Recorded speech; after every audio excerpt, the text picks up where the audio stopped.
I love it. As I was telling you guys, finding something that's going to be able to flip the switch and recondition an animal is very tricky sometimes. And so we had the issue of taking Aero to the kennel. As you walked in behind him, if you were anywhere close, he would flip and right away go off on you real heavy at the door, and very close to biting you, scare the hell out of you with his loud, aggressive tendencies.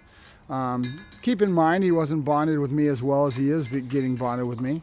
But we finally figured out what we're going to do, and I just did it this morning for the second time, but this time I let into it a little better and got the plan a little bit more solid. What I did is I just brought a bowl of kibble out, and I'm going to get away from his front door because I don't want him going off on me on the front door at all. Good boy, good. And I brought my tea and Aero, and I sat here and talked to him a little bit, and I asked him if he wanted to go potty. And he got a little excited, but when I came up to the kennel, I brought a bowl of kibble, and I was shaking the kibble, and I had a little bone, and I made a big kind of a show of it a little bit. And then I put the kibble up on the top of his cage where he could see it. He went back and forth and looked at that bowl and was checking it out. And I let a little bit of time go by, a minute or so, and then he's still looking up top. That was perfect. And so I went over and I said, "You want to go outside? You want to go outside?" And I let him outside, and he kept eyeballing that bowl, and kept, he went and took a piss on the gate on the way out, and turned around and was looking at that bowl, and I shut the gate between the two separators, and then left him outside, and I went and grabbed the bowl and shook it a little bit and brought it in and laid it right on top of that pallet right there on the corner there. And then he was still outside, and I kind of just was stalling a little bit of time and kind of made a little bit of an ease of my attitude. And then I came over and I opened the gate and I let him go in and grab his bowl, and that put his nose inside that bowl as I was talking and walking right behind him the whole time, right to the kennel door. Good boy, good. Yes, I'll go, boy, yes, good. So that he would go into the bowl. I see you. I see you want to come outside and go play now, huh? You want to go play now? Yeah. Well, we can't do it again. I'm going to come back in about an hour or so with another little bit of kibble inside that, maybe some scuba snacks, and we'll do it again. Yeah.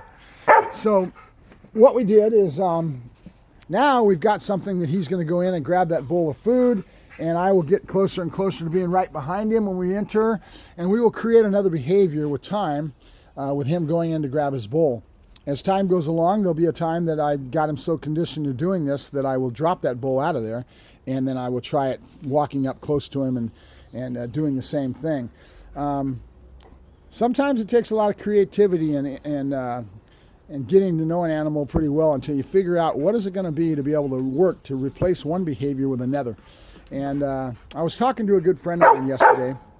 Quiet, you. Quiet. That was a good friend of mine. And he was telling me that he felt I was taking it personal and I shouldn't, that this is this dog's territory and it's his area, and I had to agree with him. He's a working dog trainer. He's a police dog trainer, that kind of thing. He's been doing working dogs for a lot of years. He's familiar with the Dutch Shepherd, so he was trying to impress upon me that I should respect the fact that this is this dog's territory, and that I see you. You want a bone? You want this? Okay, I see. Catch. Good boy, good.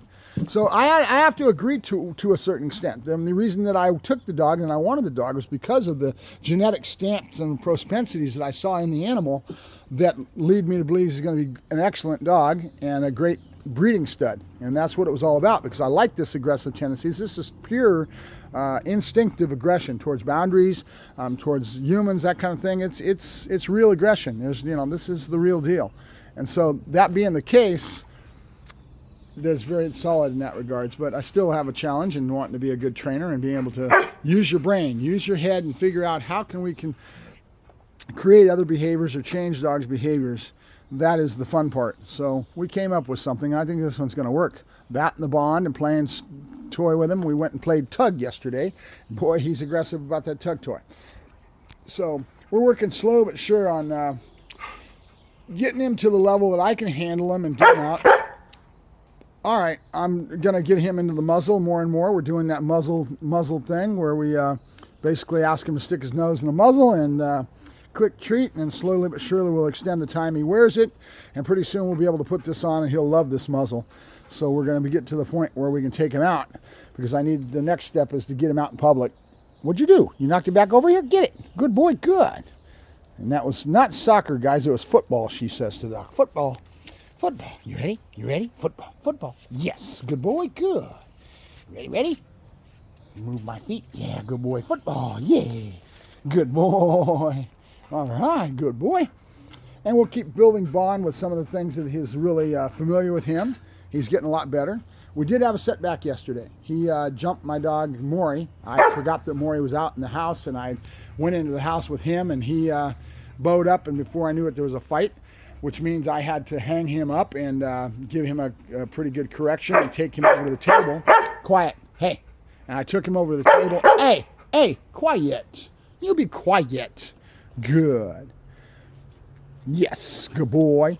And that's not an aggressive bark. That's one of me wanting me to give him attention. So I took him over to the table and put him up on that and stabilized him on the table, and he went right back into the normal behavioral traits that he is. I praised him. I spent some time with him, and it was over. All right, you, come on. Good. All right, come on. Good boy. You want to come outside and go potty? I guess I'll let you outside and go potty. Come on. Let's go outside and go potty. Come on. Yeah, good boy. Good. Yeah. Come on. Let's go. Let's go outside and go potty. Come on. Good boy. Outside and go potty. You go potty. You want to play ball. That's what you want. You want to play ball. Yeah, he smells the ball. He's got a nose like a son of a gun. His owner taught him how to search, and it's all about that ball. So he searches for that ball. He's got ball drive up the yang. So I'll go ahead and throw that a little bit for him and let him be a dog. And I'm going to kick it out here and move my chair, I think, out to the yard instead of in the kennel back there, and spend some time with him. I'll talk to you guys later. We're on the winning track with him. It's just a matter of time, like I've told you in the beginning. And creativity and knowledge and dog behavior and understanding. Good boy, good. Where the dog's head's at. Yes, good boy, good. Yeah, good boy. And now we've got our bond building, and it won't be too much time until I can start going out and taking the next leap, which is testing him in public and finding out where his head's at. You ready? Ready? All right. Good boy. Good. Yes. Good boy. That's my boy. He's going to be a good one. I'll talk to you guys later. Bye-bye.